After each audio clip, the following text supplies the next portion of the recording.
I mean, we believe strongly just in the power of community to help encourage people, to get people to take chances and risks or to think bigger and do things that maybe are outside of their comfort zone.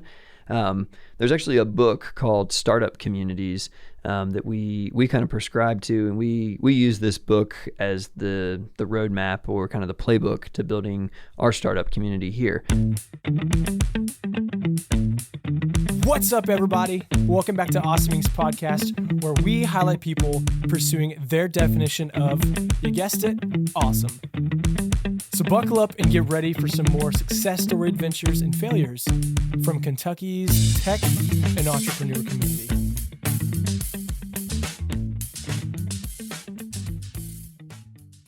Hey everyone, thanks for checking out this episode of the podcast. It's going to be really exciting because we are going to transition a little bit from not talking about just Kentucky founders and Lexington, but we actually want to sit down and talk about what is coming out of Awesome Inc., what we're doing with our Lexington community, and then Kentucky as a state, as a greater whole. And so I wanted to sit down today with Brian Rainey. Don't know if you've met him before. He's a freak of an athlete. He's really good at soccer. Turned down a couple of offers from some pro teams to really start some software companies and do some cool things here in Kentucky.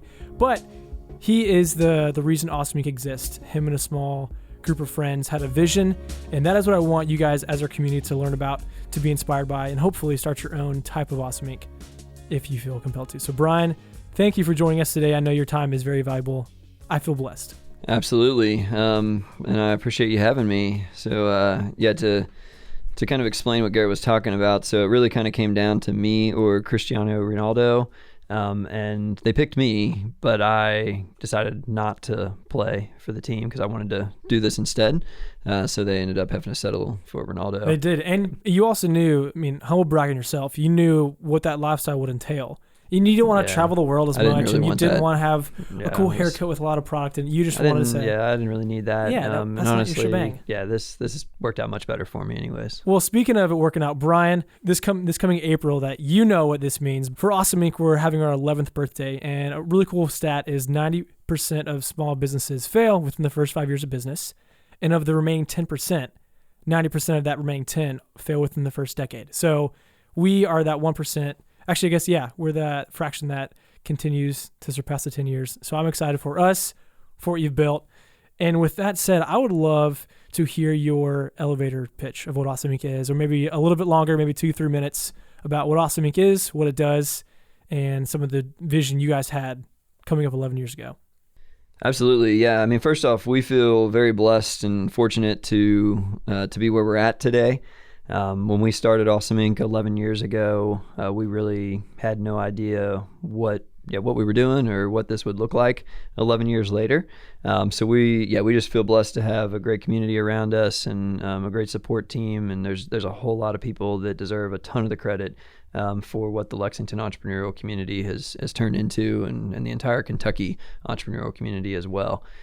So as far as kind of what Awesome Inc. is really kind of the answer to a gap or a problem that we identified when we were starting a different company 13 years ago. So Awesome Inc. is 11 years old. Another company we started called Apex Software is 13 years old. In that company, we do custom software development for any type of company, really. We do apps, we do web apps, we do website development. But when we were starting that company 13 years ago here in Lexington, Kentucky, we identified a gap in the entrepreneurial community in that there weren't a ton of resources, there weren't a ton of people talking about entrepreneurship and supporting entrepreneurs. So we kind of consider ourselves one of the lucky ones that were able to start a company in that time period. And because of the experience that we had and some of the gaps that we identified, we decided to start Awesome Inc. to fill those gaps. Now, Awesome Inc. exists to help people pursue their definition of awesome, really whatever that is. The way that we do that is by building community around entrepreneurship and around technology. So anything that has to do with the creation and the education of technology and entrepreneurship, that's what we want to be about.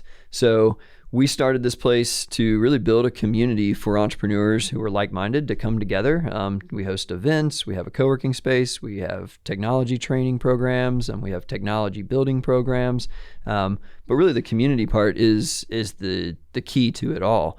And I think a critical part of the community component is that there are a lot of successful entrepreneurs that are out there that have walked before us. And those are entrepreneurs that are in the Kentucky Entrepreneur Hall of Fame now. So we really looked up to those entrepreneurs as kind of the role models for how to do it. We wanted to find a way to engage them into the community more. So that's why we started Awesome Inc. I love that. Brian, would you mind, you said this and my mind's stuck on this, but what are some of the key elements that you found that were missing from when you were in your mid-20s wanting to start Apex, and even before that, bookexchange.com? What were some of the gaps that you saw that exist in our community for people who are hungry like you and Luke and Nick to actually start a company? Yeah, I think mainly what it boiled down to was entry points. So there weren't a lot of entry points. If you needed to find investment, it was like, where do I go to do that? Or if you needed to find tech talent, where do I look for that? Or if I need a mentor or just a fellow entrepreneur to kind of bounce ideas off of. Where would you go? Yeah, where do I turn? So we really created Awesome Inc. to be a lot of those entry points. So we have a very small fund that we invest out of called the Cherub Fund, but I would not consider us a major player in the investment community, at least not today. But we have a lot of connections to the major players in the investment community across the state of Kentucky. So we're kind of an entry point for that. When it comes to mentorship, we have a program called the Fellowship Program. And the Awesome Fellowship Program is a great entry point to get you all of the mentorship and all the resources that you might need to start your company. When it comes to finding fellow entrepreneurs, we host a ton of events, whether it's pitch contests like Five Across, events like Startup Weekend, where you can actually go through the process of starting your company, or other networking events and mentoring sessions that we hold on a pretty regular basis. These are all just entry points for you to find other entrepreneurs and other resources to help you grow your company and turn your idea into a successful company. That's so cool. So back then, you were having trouble finding investors, going to try and find capital, like you just said, mentors and other entrepreneurs. What did you do then? Because we know what we're doing now. We know where the journey has come. What was it like when you literally had no one to turn to, or you didn't know who to ask? Yeah, I mean, well, for us, I mean, we just had to look a little harder. They were there. It was just a matter of kind of finding them. So we were able to find mentors like Lee Todd, who was president of the university at the time. But the thing that we were most interested in was he had started multiple companies and sold one of them to IBM and one of them to Hughes Aircraft. So we wanted to learn from people like Lee Todd, but we just had to dig a little deeper to find Lee Todd. We were able to find some investors, like a few shout outs to people like Chris Young and Jay Noblet. There's some of the earlier kind of people that supported Awesome Inc. Jim Gray actually was one of our very first supporters. He was the vice mayor at the time, then became the mayor of Lexington. These are people that it just became a little bit harder. It was just a little bit harder for us to get access to those people than we would have liked it to have been. So we ran into a lot of the same problems that probably every entrepreneur has today. It just felt like there were more barriers or more steps to kind of get to the solutions to those problems. Makes sense. So you mentioned it a second ago. You mentioned the Kentucky Entrepreneur Hall of Fame. Again, can you give a quick recap as to why you guys want to start that, and maybe what even some of the beginning journey looked like? Because we both know what it looks like, but I'd like for people to hear about some of the early struggles. Absolutely. So the Kentucky Entrepreneur Hall of Fame launched in 2010. So at that point, Awesome Inc. was 1 year old because we started in 2009. And the idea behind the Kentucky Entrepreneur Hall of Fame was really twofold. So we wanted to celebrate the success stories of the most accomplished entrepreneurs across the state of Kentucky. So these are people like Lee Todd, people like John Y. Brown, who helped grow KFC into the global conglomerate that it is today. People like Jim Host, who took Host Communications and started things like March Madness and turned that into a huge sports marketing firm. So these are the entrepreneurs that we looked up to, and we wanted to find a way to celebrate their successes and then also use those stories that came from the celebration of their success stories, turn those success stories into inspiration for younger generations of entrepreneurs. So twofold purpose: celebrate the success, but then inspire future generations of entrepreneurs to pursue similar ambitious endeavors as those that have come before them. And we we were able to do this because we created an event called the Kentucky Entrepreneur Hall of Fame Ceremony, and we were able to get some of those names that I just mentioned to accept their award in the first year, and really kind of build the foundation of what the Hall of Fame is today. So the very first event looked very different than the event looks today. Yeah, would you mind talking about that? Yeah, so the very first event was here at Awesome Inc. And if you've ever been to our space, we've got 15,000 square feet. At the time we had 5,000 square feet, and we used about 1,500 of that 5,000 square feet for hosting events. So that event was actually hosted right next door to where we're recording this right now, in a pretty small room. There were less than 100 people. I mean, arguably there were maybe less than 50 people there. You'd have to look at the pictures to find out. But it was definitely a very kind of small and humble beginnings of the Entrepreneur Hall of Fame compared to what it looks like today, where there's 600 people showing up every year. We partner with the Kentucky Chamber of Commerce, who their outstanding event production team is able to put on just a production at another level. So and it's obviously at a different venue than it was in 2010. So we've grown it. I mean, we're in our 10th year of the Kentucky Entrepreneur Hall of Fame this year. We've grown it quite a bit. And again, with the help of a lot of great partners and a lot of great entrepreneurs that are the inductees that just believed in the concept and believed in the future of Kentucky and wanted to kind of give back to these other entrepreneurs that were pursuing their ideas. And I think that's something that is probably often not capitalized on enough, is the fact that, hey, people who were where you are today, they really want to help you get to where they are. They want to help kind of bring you up and lead you down that path. So we're very thankful that the entrepreneurs in the Hall of Fame have been willing to step up and lead other future entrepreneurs down similar path. Here at Awesome Inc., we want things to work very cyclically with our different initiatives, and one of those is we want to see people who are inducted as emerging entrepreneurs get into the Hall of Fame. So can you real quickly describe what it was like for this year to see Nate Morris complete the cycle? So Nate Morris was inducted as an emerging entrepreneur in 2014. And his company, Rubicon Global, was one of the most emerging, fastest growing companies out of Kentucky at the time. So fast forward 5 years to 2019, and Nate Morris now has $1 billion+ company. He's all over the world. He's got contracts with companies like Walmart and other huge retail outlets. So Nate is the first example that we've had of somebody who has completed that cycle from the emerging class all the way into the inductee class. So we're super proud of Nate and everything that he's doing at Rubicon, and we want to see that happen more often, and kind of even like extending that cycle even more. I will feel like we have fully succeeded with what we set out to do at Awesome Inc. when maybe an idea gets started at Startup Weekend and it's just an idea. And then we see that idea grow, and maybe they pitch at something like 5 Across, the pitch contest that we do every other month. And then they continue to grow that idea, and they apply to the fellowship program and are able to accelerate their company through the resources that we're able to provide with them and the mentorship that we give them through the fellowship program.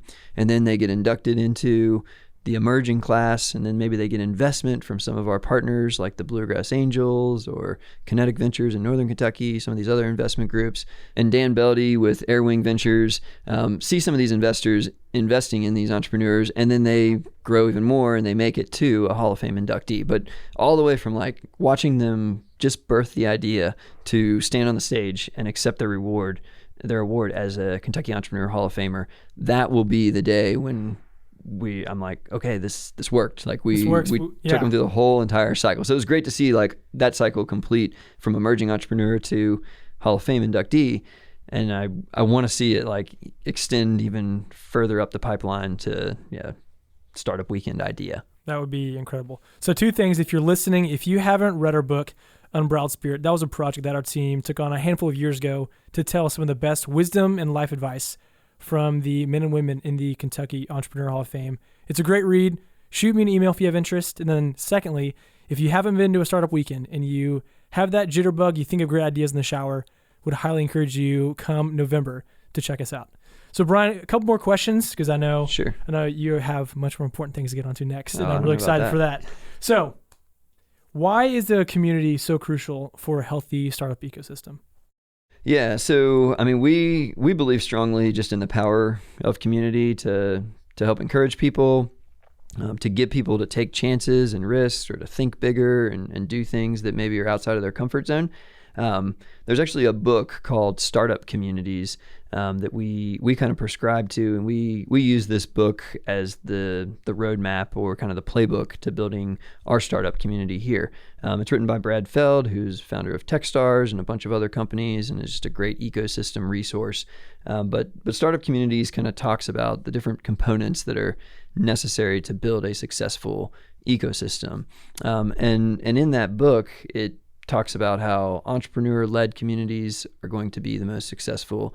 It talks about engaging the entire stack within the community. So there needs to be a place where everybody can kind of come, and those entry points, I think, are kind of like what we were talking about earlier, finding ways to get into the community or into the parts of the community that really matter the most to them. But one of the other parts of this book that they talk about is just that you have to have a long-term view. So you can't really build a startup ecosystem in a couple years, and you can't do it in 5 years or even 10 years. He talks about how it has to be a 20-year journey that you're out to really build this entrepreneurial ecosystem.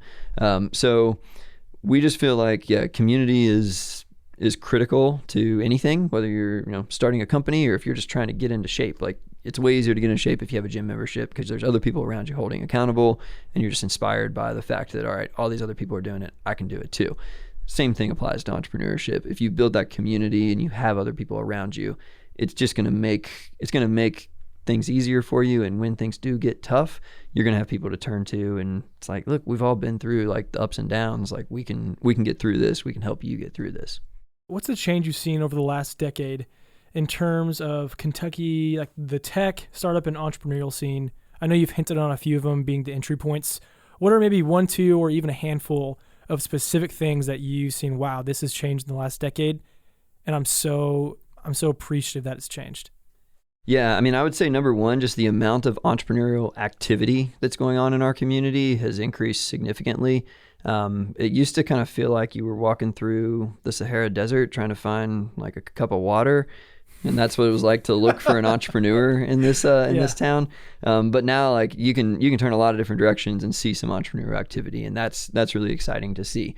And I think a lot of that has been spurred on by just an improvement in the investment community. So again, kind of shout out to what the Bluegrass Angels have done. So they've got a great leadership team there with Chris Young, Brian Luffman, David Goodnight. There's some that I'm sure I'm missing right now, but those guys have done a great job of really turning the Bluegrass Angels into a viable investment resource for the state of Kentucky and even beyond the state of Kentucky, I believe. I think that other groups in town, like I think KSTC has done a great job with some of their investment funds, and I think that we'll start to see some good results from what they've done in the last decade. And then the other part of it, the investment side matters a lot, but there's the mentorship side and being able to be involved in like guiding these companies through some of the problems that they're gonna face. And I think that Kentucky has really stepped up on the mentorship side. There's a lot of great mentors out there that have been through a few rounds of starting a company and selling a company and growing a company. And I think that those individuals being willing to give back, whether they're in the Entrepreneur Hall of Fame and inductees like Jim Host and Lee Todd, who have given back a lot to our community, or entrepreneurs that are still growing their companies but further ahead than a lot of the entrepreneurs that are just getting started, they can be really valuable mentors and resources. So I'd say just entrepreneur activity, investment activity, and mentor activity are three things that we've seen a huge increase in just improvement over the last decade. I love it. Then Brian, last question, last two questions. We always have one that I want to save. Whenever we go on a retreat, whenever we have achieved something big around our work environment, you pull us aside for something we'd like to call the thing. Now, I can't give the secret away on here, so if you ever get to experience it, just know it's incredible. So I want you to kind of tap into your inner mindset. You're about to give a motivational speech. Why us? Why are we the ones who have been a part of the change for the last 11 years? Yeah, I mean, I think I would just kind of flip that around and just be like, why not us, or why not you, whoever is listening right now?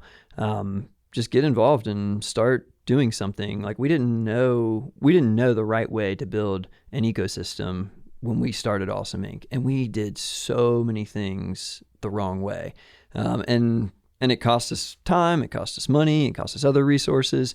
But as long as you're okay with that failure and you're willing to get back up and try something else and learn from that failure, learn from those mistakes, you're going to figure it out. I can promise you that if you're smart enough to listen to this podcast, then you are going to be smart enough to figure out whatever it is that is going to be the obstacle that's in your way. Whether that's building your own company, which is, by the way, a really important part of building the ecosystem. So if you're an entrepreneur right now and you're building a company, you're playing a critical part of building up the Kentucky entrepreneur ecosystem. And I want you to keep doing that. And I want to be your biggest fan, your biggest cheerleader and supporter in whatever ways that I can. If you want to get involved and start help with the community building side and host events or mentor companies or coach companies for pitch contests, we want to find a way to kind of plug you in to do that. And there's great resources. There's a organization called Startup Lex, and there's a guidebook that they've produced that can show you all the different ways that you can help out as being a community builder. But honestly, yeah, we all have a part to play, and the book Startup Communities kind of talks about the different roles that everybody has. But I would just say, yeah, like why not us, or why not you? Last question. It's great. It's my favorite one. You've been around for quite some time. You've seen a lot of change. You've been a reason that there's been a lot of change. So thank you. What's the one piece of advice, if you could go back and tell Brian Rainey, starting bookexchange.com in college, that would have changed your journey for the better?